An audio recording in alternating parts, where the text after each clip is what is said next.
Hello दोस्तों, आज हम पढ़ाई करेंगे रीजनिंग के बारे में। रीजनिंग के क्वेश्चन सॉल्व करेंगे जो आपके एग्जाम के लिए महत्वपूर्ण होगा। चलिए हम इसको सॉल्व करते हैं। दोस्तों इस वीडियो में आपको कुछ भी सीख मिलेगा, तो इस वीडियो को लाइक और सब्सक्राइब जरूर करें दोस्तों। चलिए इस वीडियो को स्टार्ट करते हैं। इसको सॉल्व करेंगे तो इस क्वेश्चन मार्क की जगह पर क्या आएगा दोस्तों, हम ये सॉल्व करेंगे। ये हमें कैसे मालूम चलेगा? हम इन दोनों कॉलम को सॉल्व करेंगे। सॉल्व करने के बाद हमें मालूम चलेगा, चाहे आप इस तरह से सॉल्व कीजिए चाहे आप इस तरह से सॉल्व करें, ये हमें सॉल्व करके बताना है कि हमें यहाँ पे क्या आएगा दोस्तों। तो चलिए हम सॉल्व करते हैं इसको। तो यहाँ पर देखेंगे दोस्तों, 6 और 1 में मल्टीप्लाई करेंगे तो यहाँ पे 6 आ रहा है, और यहाँ पे 7 और 2 में मल्टीप्लाई करेंगे तो यहाँ पे 14 आ रहा है। तो वैसे ही आप 8 और 3 में मल्टीप्लाई करेंगे तो यहाँ पे क्या आएगा दोस्तों, यहाँ पे आएगा 24 आंसर आएगा। तो इसका मतलब हमारा आंसर क्या है, बी है, जो हमारा 24 आंसर आएगा। अगला प्रश्न है कि निम्नलिखित प्रश्न में लुप्त पद को ज्ञात कीजिए। इस क्वेश्चन मार्क की जगह पर क्या आएगा दोस्तों, चलिए ज्ञात करते हैं हम। इस क्वेश्चन मार्क की जगह पर क्या आएगा, तो इस क्वेश्चन मार्क की जगह पे हमें ज्ञात करना है। तो इसको कैसे ज्ञात करेंगे दोस्तों, चाहे आप इस तरह से ज्ञात कीजिए चाहे आप इस तरह से ज्ञात कीजिए, लेकिन इस जगह पे हमें आंसर लाना है। ये सब सॉल्व करने के लिए सिर्फ हमें 5 सेकंड मिलता है सब दोस्तों करने के लिए। तो इसको हम चलिए दोस्तों सॉल्व करते हैं। तो यहाँ पर देखेंगे दोस्तों कि यहाँ पे 5 और 4 है, तो 5 और 4 को जोड़ेंगे तो कितना होता है 9, और 9 और 2 से मल्टीप्लाई करेंगे, यहाँ पे 9 और 2 से मल्टीप्लाई करेंगे तो 18 आ जाएगा। फिर ऐसे यहाँ पे कीजिए कि 6 और 3 को जोड़ेंगे तो कितना होता है 9, और 9 और 3 से मल्टीप्लाई करेंगे तो कितना आएगा 27। फिर ऐसे इसमें भी कीजिए कि 12 और 6 में जोड़ेंगे कितना होता है 16, और 16 में यहाँ पे कौन सा वर्ड रखेंगे कि यहाँ पे आंसर आएगा, तो 6 रखिए। तो 6 रखेंगे तो कितना आएगा 96 आता है, मतलब 96 आता है। तो इसका आंसर क्या है, डी, मतलब 6 होगा। अगला प्रश्न देखते हैं दोस्तों कि लुप्त पद को ज्ञात करना है, मतलब इस क्वेश्चन के जगह पर क्या आएगा आंसर, चलिए जानते हैं दोस्तों। तो यहाँ पे क्वेश्चन के जगह पर क्या आएगा दोस्तों, तो यहाँ पे 30 है ना, तो 30 के जगह पर क्या आएगा, तो हमें मालूम चलेगा इस क्वेश्चन के जगह पर क्या आएगा। तो ये 30 कैसे आया, चलो जानते हैं दोस्तों। इसको सॉल्व करते हैं कि 30 यहाँ पे कैसे आया। तो इस जगह पर पहले क्या करते हैं दोस्तों कि हम पहले इसको जोड़ते हैं। तो जोड़ते हैं तो देखिए दोस्तों कि यहाँ पे 7 और 3 है, तो 7 3 कितना होता है 10, और यहाँ पे 11 और 9 कितना होता है 20, तो 20 और 10 कितना होता है 30, आ गया आंसर।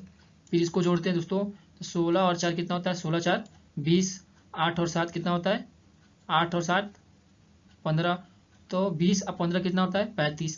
तो इसका आंसर क्या होगा, बी 35। इस क्वेश्चन मार्क के जगह पर क्या आएगा 35।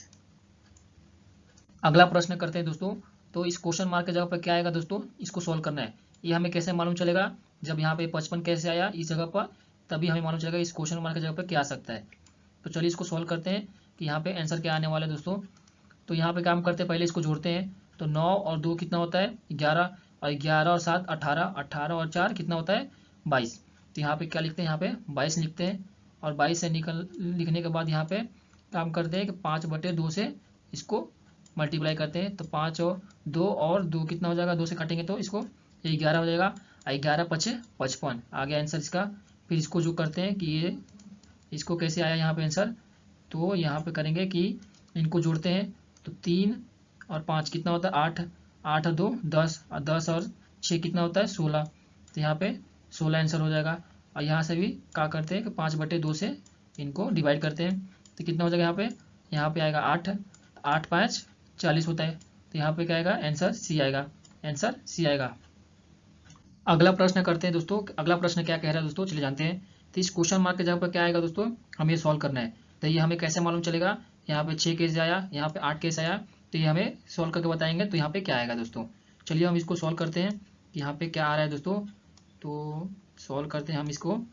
तो यहाँ पे क्या है कि यहाँ पे 6 है, तो यहाँ पे 6 देखेंगे तो 6 दूना 12 हो रहा है, 6 3 18, और 6 5 30।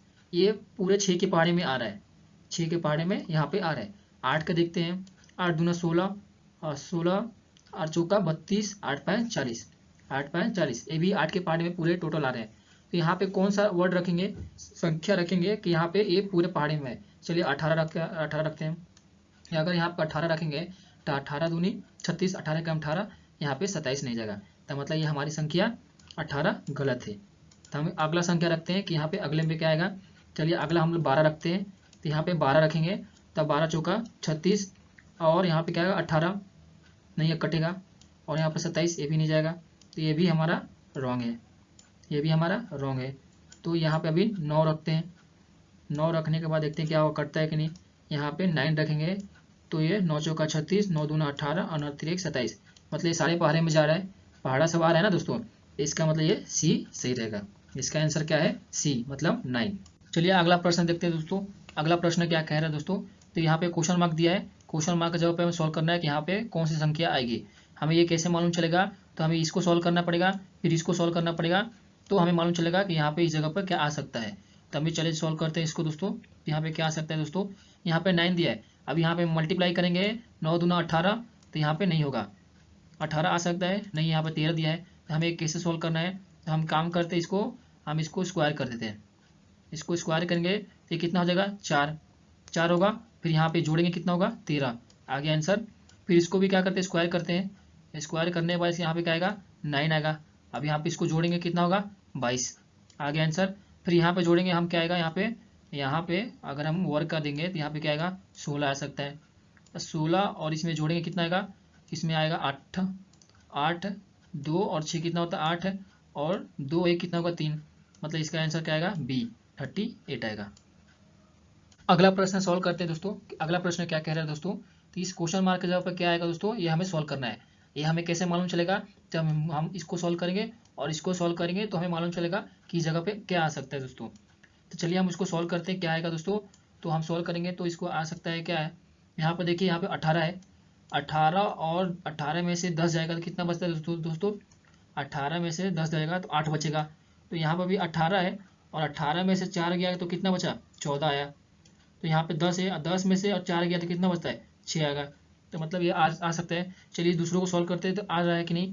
तो यहाँ पे देखिए दोस्तों 22 है, तो 22 में से 14 गया कितना बचता है, 22 में से 14 गया तो कितना बचता है, 8 बचता है। फिर यहाँ पे 22 है, 22 में से 8 गया तो कितना बचता है, 14 बचता है। 22 में से 8 गया तो 14 बचता है। तो यहाँ पे 14 में से 8 जाएगा तो कितना बचता है, 6। 14 में से 8 जाता है तो 6 बचता है ना, तो हमें ये आंसर मिल रहा है। तो ऐसे भी हम सॉल्व करते हैं। यहाँ पे 15 है, 15 में से 11 गया बचता है क्या, 4। 15 में से 11 में से क्या होता है, 4। फिर 11 में से 5 गया कितना बचता है, 6। 11 में से 5 गया तो कितना बचता है, 6।